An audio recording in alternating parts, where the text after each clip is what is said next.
Hai sobat, kembali lagi di channel kami. Tahukah kalian bahwa Cina dikenal dengan negara sejuta gedung? Seringkali kita mendengar bahwa pembangunan di kota ini terjadi secara singkat, bahkan ada juga yang selesai dalam hitungan hari. Pembangunan gedung dilakukan di mana-mana hingga kekurangan lahan. Cina juga memiliki metode pembangunan gedung yang hanya memakan waktu kurang dari 1 bulan, bahkan ada yang hanya 2 hari. Salah satunya pembangunan rumah sakit buat yang rencananya akan selesai dalam waktu 6 hari. Pembangunan mulai dilakukan pada 23 Januari 2020. Rumah sakit itu nantinya diperuntukkan bagi pasien virus corona. Tak hanya rumah sakit, sejumlah gedung dan jembatan layang juga dibangun dalam waktu singkat di Cina. Bagaimana caranya? Berikut ulasannya dalam ringkasan Joyo Endo. Sebanyak 4.000 orang bangun rumah sakit. Sebelumnya, Cina membangun rumah sakit Xiao Tangshan pada 2003. Rumah sakit itu dibangun selama 7 hari dan digunakan untuk merawat pasien SARS. Rumah sakit itu dibangun oleh sekitar 4.000 pekerja. Mereka bekerja selama 24 jam untuk memenuhi tenggat waktu. Di dalam rumah sakit, ada ruang röntgen, ruang CT, unit perawatan intensif dan laboratorium. Setiap bangsal dilengkapi dengan kamar mandi sendiri. Dalam waktu 2 bulan, RS ini menerima 1/5 dari pasien SARS di negara itu. Bahan-bahan yang digunakan dalam pembangunan gedung. Untuk rumah sakit di Wuhan, rencananya akan selesai dalam 6 hari. Saat ini, puluhan kren digunakan untuk menggali sebidang tanah seluas 269.000 meter persegi. Seperti halnya Xiao Tangshan, rumah sakit Huoshenshan Wuhan dibangun dengan menggunakan bahan-bahan prefabrikasi. Biasanya, arsitektur prefabrikasi digunakan untuk meminimalisir biaya dan limbah bangunan. Tapi kali ini, bahan prefabrikasi digunakan untuk mempercepat pembangunan rumah sakit. Seperti diketahui, bahan prefabrikasi salah satunya adalah baja. Material baja memang dikenal dengan kekokohannya. Kemudian material kayu cetak yang juga bisa mempercepat konstruksi bangunan.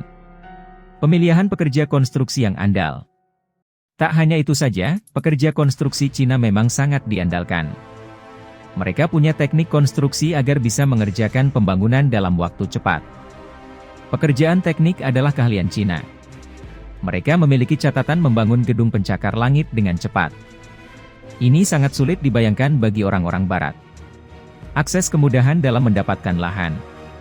Tom Faudy, penulis dari media China Global Television Network, CGTN, menjelaskan sistem penjualan tanah di Cina dan negara barat sangat berbeda. Hal inilah yang memudahkan dan mempercepat pembangunan di Cina. Sistem politik Cina memudahkan penyelesaian masalah dan mempercepat proses pengambilan keputusan, apalagi dalam keadaan darurat. Seluruh lahan di Cina secara konstitusional dimiliki oleh pemerintah dan disewakan kepada rakyatnya. Artinya, pembangunan darurat dapat dilakukan secepatnya. Dibantu dengan tenaga kerja yang banyak di negara itu, membuat pembangunan semakin cepat dan tanpa mengurangi kualitas. Seperti diketahui, sistem pemerintahan terpusat, yakni Partai Tiongkok, didasarkan pada prinsip Leninis tentang sentralisme demokratis di mana keputusan dibuat oleh pemerintah pusat dan disampaikan ke berbagai tingkatan. Teknik pembangunan yang digunakan sangatlah bagus. Sejumlah gedung bertingkat dibangun dalam waktu hitungan hari. Cina punya teknik konstruksi yang berbeda. Pembangunan gedung di Cina menggunakan baja dan material lainnya yang sudah dirancang terlebih dahulu. Kemudian baja dan rancangan material tersebut dipasang hingga menjadi sebuah bangunan. Perancangan material biasanya dilakukan oleh perusahaan konstruksi di Cina. Seperti renovasi jembatan yang hanya memakan waktu 48 jam. Pembangunan jembatan ini dilakukan dengan memasang jembatan yang sudah dirancang, kemudian dipasang di jembatan lama. Caranya, konstruksi pembangunan jembatan atas lebih dahulu dilakukan di sisi jembatan lama. Sementara jembatan lama tetap digunakan seperti biasa. Saat siang hari, jembatan dibongkar dan tersisa tiang pondasi jembatan. Setelah pembongkaran, penopang jembatan baru dipindahkan ke konstruksi jembatan lama. Langsung dipindahkan dengan kendaraan di bawah jembatan. Lalu dipasang utuh di atas rangka pondasi jembatan lama. Itu dia sekelumit fakta mengenai pembangunan gedung di Cina. Nah, kalian sudah tahu kan sobat bagaimana kisahnya? Untuk kisah menarik lainnya, simak hanya di ringkasan Joyo Endo.